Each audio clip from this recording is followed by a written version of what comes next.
إذا جو معكم عمر مكرر نورمان عمر، وبإذن الله في الفيديو ده هيكون حلقة جديدة بس شرح الأحداث اللي بقالنا فيها فوق الشهر أو شهر ونص منزلناش من أي محل ستوكتي. فيلا بينا قبل ما نبدأ حط لك شير في القناة وفعل زر الجرس، ويلا بينا على طول نخش نشرح حدث الكوبا أمريكا 2024. نبدأ إن ده حدث سهل جدا، بس لو أنت فتحته في الأول وأنت ما لعبتش ولا حاجة التلات مرات دول مش هتفهم بجنيه حاجة. فيلا بينا بقى نشيل عنك اللي هو الجهل ده. بسم الله الرحمن الرحيم. أول ما تخش حدث هيظهر قدامك الشكل ده التصريح ملناش دعوة بيه. ده التصريح الجديد في كافو، يعني شغال كافو صراحة. بص طاقته مش وحشة صراحة. المهم يعني أول ما تخش بعد كافو بقى هتلاقي حاجة اسمها تدريب اليوم. هتلعب 3 مهارات زي ما شايفين، مش هياخد منك 5 دقايق، وبعدين هتاخد الهدية دي ممكن يطلع لك منها لحد مسكرانو، وده هدية نضيفة. بعديه أول ما تلعب ال4 دولت هيتفتح لك واحدة من دي. ده أول يوم بس، أول مرة هيتفتح لك واحدة من دي، تمام؟ هتلعبها. بعد ما تلعبها هتستنى كمان يومين لما تجيب تلعب 3 مرات الحاجات دي وتاخد 3 مرات الهدية دي، هتفتح لك دي برضه نفس الكلام. هتلعبها، هتستنى كمان يومين عليها عشان وتاخد مرتين كمان من دي عشان يبقوا 5 مرات، وهتاخد دي نفس الكلام. في دي هتزود كمان يومين وتلعب البتاع دي يومين، هيبقى 7 أيام تفتح دي.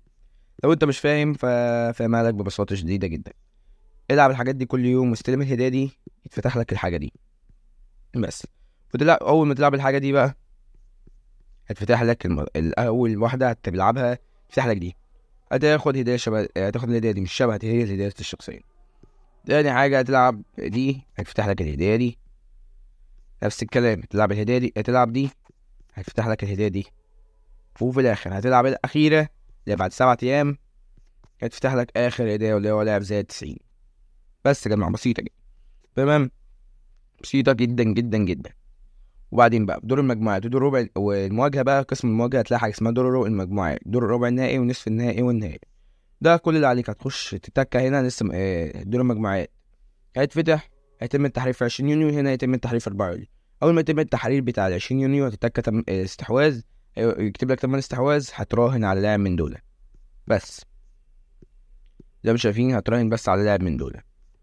ونفس الكلام هتخش ربع النهائي هيتفتح لك القسم اللي تحته اللي هو هنا ده مقفول، هيتفتح في يوم 4 يوليو. أول ما يتفتح في ربع النهائي هتخش تستلم من هنا، وعلى طول تخش تروح جاي عامل على لاعب وطال. ونفس الكلام في نصف النهائي والنهائي، بس ما تفوتش حاجة منهم عشان ممكن يكون شبه دوري الأبطال وتخسر خسارة كبيرة. ممكن تخسر يعني باكج ولا حاجة. تعالوا نشوف كده، ممكن يكون في باكج ولا حاجة. لا يا جماعة مفيش باكج، ماشي. وما نزلوش أصل حاجة، تمام يا جماعة؟ يعني انت كده في السليم. فين في السليم؟ هتخش بقى في ايه بعد كده؟ نشرحه حدث ده حديث الابطال لسه نازل النهارده حالا تقريبا، او مش عارف من يومين، مش فاكر قوي، بس ناخده من بره. اللي هو فينسنت كومباني او كومباني، يعني لاعب السيتي، واللي في الغالب ممكن يكون مدرب في بايرن ميونخ.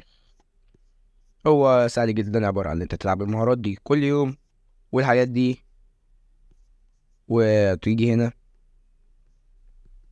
هتبدأ التكة البدء، هتستهلك بطارية وتقعد تعمل كده وخلاص.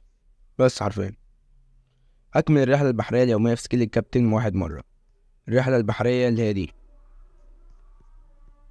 سكيل الكابتن، تمام؟ ودي الرحلة البحرية هتكملها 1 مرة، تساعدك أول واحد. سجل 25 هدف. أول ما تسجل 25 هدف هيتفتح لك، وهتعمل 40 أسيست هيتفتح لك دي، والأخيرة لسه ما اتفتحتش. واستهلك البطارية زائد سرعة السفينة، ويمكنك الاستحواذ على واحد من باقي. ممكن حتى انت بتسرع السفينة 88 ميل في الساعة.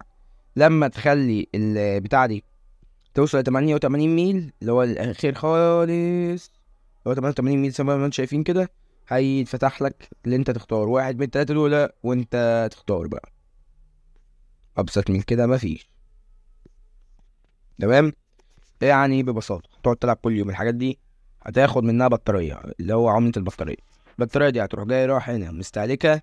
أول ما هتخلي سرعة السفينة دي كلها 88 هتتفتح لك اللي انت تختار، يا اما كومباني يا اما مسكروني يا اما الحاجات دي. ده مش شايفين حاجة سهلة جدا. وهنا بقى من الرحلة البحرية دي بقى مهام. لو كملت الرحلة دي مرة واحدة تاخد مكافأة، لو جبت فيها 25 جون تاخد مكافأة، لو عملت فيها 40 اسيست تاخد مكافأة. يعني يا جماعة والله لعبة يعني عاملة معانا الواجب. اتبقى مفيش تقريبا أحداث جديدة، ممكن تعقيدات غامضة اللي غيروا شكله بس، وده غيروا شكله تقريبا من آخر واحد، من آخر تحديث اللي مش شايفين أهو، غيروا شكله بس، يعني هو معملوش أي حاجة غير غيروا شكله أهو. شكله غريب شوية يعني، بس مش عارف ليه شكله اللي فات كان حلو. بس كده يا جماعة هما ده بس غيروا شكله. وبس كده يا جماعة، أتمنى يكون الفيديو عجبكم، لو عجبكم حطوا لايك واشترك في القناة وفعل زر الجرس، وأشوفكم فيديو جاي، ومع السلامة.